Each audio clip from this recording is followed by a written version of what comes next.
Last week we spoke about the Ayahuasca Hijack. This week we're going to go deeper into this subject.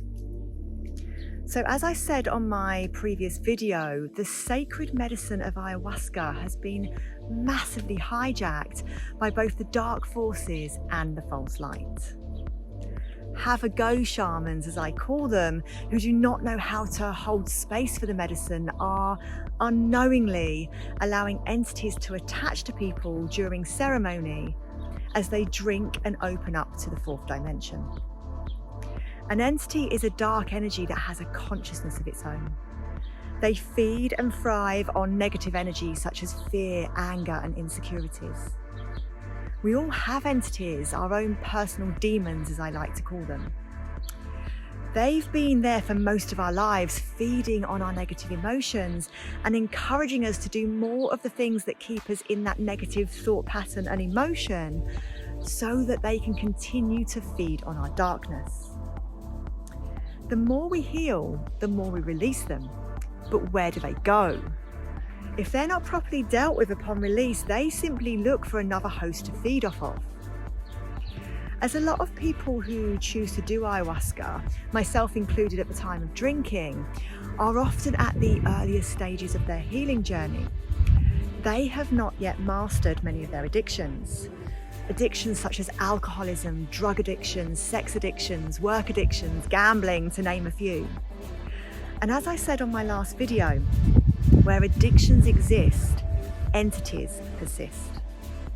So not only is it likely that many people joining a ceremony will arrive into that sacred space with their own personal demons, but as we open up to the fourth dimension, unprotected by the have-a-go shamans, we are then opening ourselves up for further entity attacks as they join and manipulate the dark energies, fears, insecurities, and addictions that already exist within us. This sacred space then becomes a breeding ground for entities.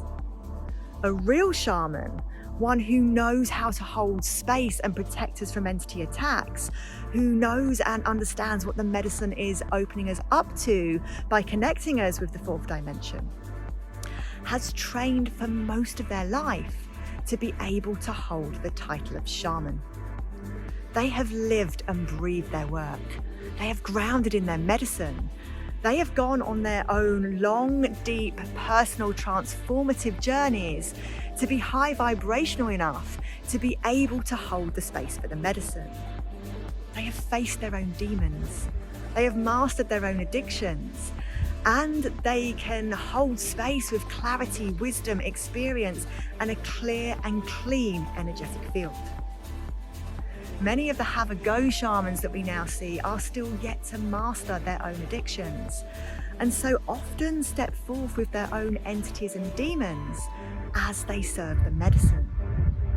Of course, the more they drink unprotected, the more these entities attach to them, working through them to harvest the energy of those who sit unprotected in ceremony with them. These entities are masters of black magic. They pollute our minds, our bodies, and our beings with their darkness. They poison us with their fear-based projections, and they lead us on journeys that are not ours to go on. Most of the have-a-go shamans will not realize that they are entity-driven. They will genuinely believe that they are working for the good and helping people. But let me tell you, no one has a right to call themselves a shaman until they have done the work on themselves to master themselves, their addictions, and their egos. And as someone who has been on the journey of self-mastery for a long time, believe me when I say this is a very long process indeed. Many of the have-a-go shamans that we see today would have been told during an ayahuasca ceremony that they are shamans and that they are to start serving medicine. They will then be guided by the entities to train at unsafe centres for an inadequate amount of time before believing themselves ready to start serving the medicine. This, ladies and gentlemen, is the Ayahuasca Hijack. where more and more people are becoming shamans, medicine men and women, practitioners and healers through false messages that come from taking medicines with false shamans. It is not my intention to attack. As I said previously, those that are serving medicines in this way are doing it in good faith, truly believing that they are receiving these messages from the medicine and that their actions are serving their community. But this has to stop. And the only way for it to stop is to make people aware of this situation. As I said on my last message, the hijacking has now run so deep that the only way to truly protect ourselves is to abscond from the medicine.